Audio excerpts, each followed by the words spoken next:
കഴിഞ്ഞ അധ്യയന വർഷം ഏറ്റവും കൂടുതൽ ലഹരി കേസുകൾ രജിസ്റ്റർ ചെയ്ത് എറണാകുളത്താണ്. കൊച്ചി നഗരം അതിൻ്റെ പുറമേയുള്ള ശാന്തതയ്ക്കപ്പുറം കുറേ പ്രശ്നങ്ങളുള്ള നഗരമായി മാറുന്നു എന്നുള്ളതാണ് ഇതൊക്കെ സൂചിപ്പിക്കുന്നത്. നമുക്കൊരു കാര്യം ചെയ്യാം, ഈ ലഹരി വിൽപ്പനയുമായി ബന്ധപ്പെട്ട കാര്യങ്ങൾ വിശദമായി നമ്മോട് സംസാരിക്കാൻ ശ്യാംകുമാർ നമുക്കൊപ്പം കൊച്ചിയിൽ നിന്ന് ചേരുകയാണ്. Shyam, good morning. വിവരങ്ങൾ എന്തൊക്കെയാണ് ശ്യാം? യഥാർത്ഥത്തിൽ ഈ കൊച്ചി മെട്രോ നഗരം, കൊച്ചി പഴയ കൊച്ചിയല്ലെന്ന് പറയുമ്പോൾ ഇതാണോ കൊച്ചി എന്ന് നമ്മൾ ചോദിച്ചു പോകും. Good morning.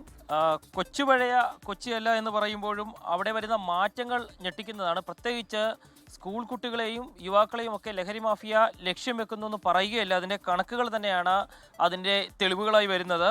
സംസ്ഥാനത്ത് തന്നെ കഴിഞ്ഞ അധ്യയന വർഷം ഏറ്റവും കൂടുതൽ സ്കൂളുകൾക്കടുത്ത് ലഹരി വിൽപ്പന നടന്നത് എറണാകുളം ജില്ലയിലാണ് എന്നുള്ളതാണ് നമ്മളുടെ ലഹരി വിരുദ്ധ സേനകൾ കണക്ക് ശേഖരിച്ചിരിക്കുന്നത്. 8 കേസുകളാണ് സ്കൂളുകളുമായി ബന്ധപ്പെട്ട് സംസ്ഥാനത്ത് എറണാകുളത്ത് മാത്രം രജിസ്റ്റർ ചെയ്തത്. തൊട്ട് മുൻപത്തെ അധ്യയന വർഷം അത് 4 കേസുകളായിരുന്നു. ഈ വിദ്യാർത്ഥികൾ പ്രതിയിലായ 16 ലഹരി കേസുകളാണ് എറണാകുളം ജില്ലയിൽ കഴിഞ്ഞ വർഷം മറ്റൊരു ഘട്ടത്തിൽ രജിസ്റ്റർ ചെയ്തിരിക്കുന്നത്. അത് പോലീസ് രജിസ്റ്റർ ചെയ്ത കേസുകളാണ്. അതിൽ പ്രായപൂർത്തിയാകാത്ത കുട്ടികളാണ് ഈ 16 കേസുകളിൽ മിക്കതിലും ഉൾപ്പെട്ടിരിക്കുന്നത് എന്നുള്ളതാണ് മറ്റൊരു വസ്തുത.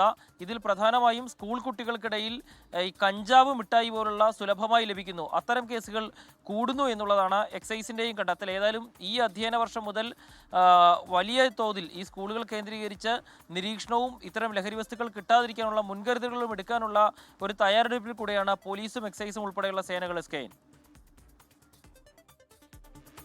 Thank you Shyamkumar.